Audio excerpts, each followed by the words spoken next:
Good morning, Hank. It's Tuesday. Greetings from the floor of a hotel room in Iowa City. It's Question Tuesday, the day that I answer real questions from real nerd fighters. Let's get right to it. Is the Indy 500 connected to tuberculosis? Yeah, of course, everything is tuberculosis. The 1931 winner of the Indy 500, Louis Schneider, survived his very dangerous racing career, but then died of tuberculosis at the age of 40. Can you connect Taylor Swift to tuberculosis? I mean, Take Me to the Lakes Where All the Poets Went to Die. That is, of course, a reference to the Lake District in England, where poets and other people were often sent when they had tuberculosis to recover their health. I shall learn poetry here, Keats wrote while visiting the Lake District, and Keats, of course, would go on to die of tuberculosis at the age of just 24. Can you connect your favorite soda, Dr. Pepper, to tuberculosis? I believe that's what the young people call light work. I mean, Dr. Pepper was invented by Dr. Charles Alderton, a pharmacist who wanted to recreate in a soda the way his pharmacy's soda fountain in Waco, Texas smelled. But of course, creating Dr. Pepper was not his only job. He was also a pharmacist. He dispensed medicines and tinctures and whatnot, many of which were used to treat consumption, although none of them effectively. What's your favorite anxiety coping skill? I tell myself the reason I'm worried is because life is quite worrisome. Like, it's okay to be worried. Of course I'm worried. It's just that in the past, these worries have tended to be unfounded or exaggerated, and so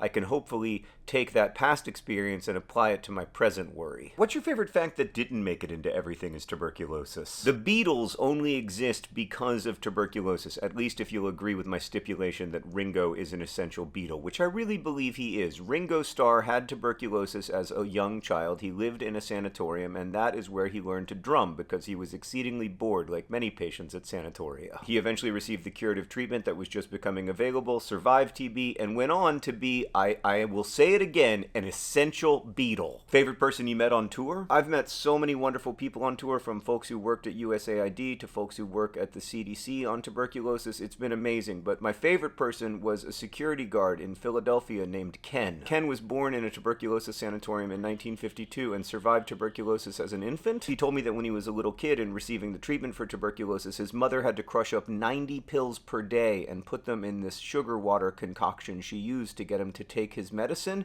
and as a result, he is here with us today, and that should be the case for every person who got tuberculosis since it became curable in the 1950s. But tragically, since that disease became curable, we've allowed over 150 million people to die of it. Got any good gifts so far? I've gotten so many lovely letters, and also these awesome bracelets that are related to tuberculosis, or else to my book. This one just says Bembo, which is the font the book is laid out in. Can you connect tuberculosis to coins? You must be referring to these beautiful modern health Crusader coins minted by the National Tuberculosis Association in the US in the early 20th century. They were used as a fundraiser, a la the Crash Course coin, to raise money to fight TB. How are the NIH funding cuts affecting TB research? Severely. I'll give you one example. We were about to start a trial for a tongue swab test for tuberculosis, like similar to how you get tested for strep throat. It would be cheap and hopefully super efficient and effective, but we'll never know, or at least we won't know anytime soon, because we abandoned that trial along with so many others. To be clear though, we already spent a ton of money developing this test. It's just now we've decided not to spend the money to confirm that it actually works. John, if tuberculosis were eliminated tomorrow, what should we focus on next? Tuberculosis is by no means the only disease of injustice. I mean, cancer is a disease of injustice. When you got Hodgkin lymphoma, Hank, one of the first things you said to me was this has a 93% cure rate for those who can access treatment,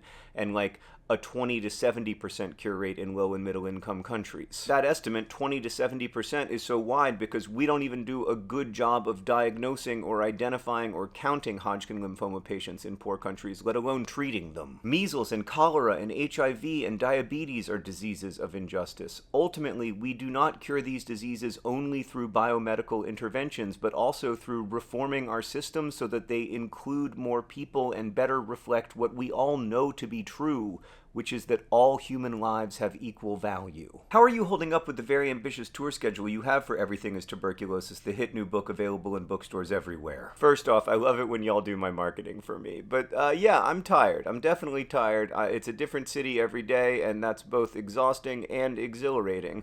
I'm not as tired as I expected to be because I am also extremely energized. It's an incredibly difficult time for people who care about tuberculosis because we are taking steps away from better better tuberculosis care, which is absolutely devastating. But to be able to talk about that and strategize about it in community is much more encouraging than just like sitting at home feeling like I'm doing nothing. And so I'm really glad to be on the road and meeting TB fighters and folks who work at Partners in Health in every city I visit. It is really an encouragement despite the circumstances. Also, I get to be with Nerdfighteria in community, which is amazing. It is like the greatest gift of my professional life. Thank you to everyone who's read Everything is Tuberculosis so far. The response has truly been overwhelming. I'm just so grateful that the book has been received so generously in the world. Hank, I will see you on Friday.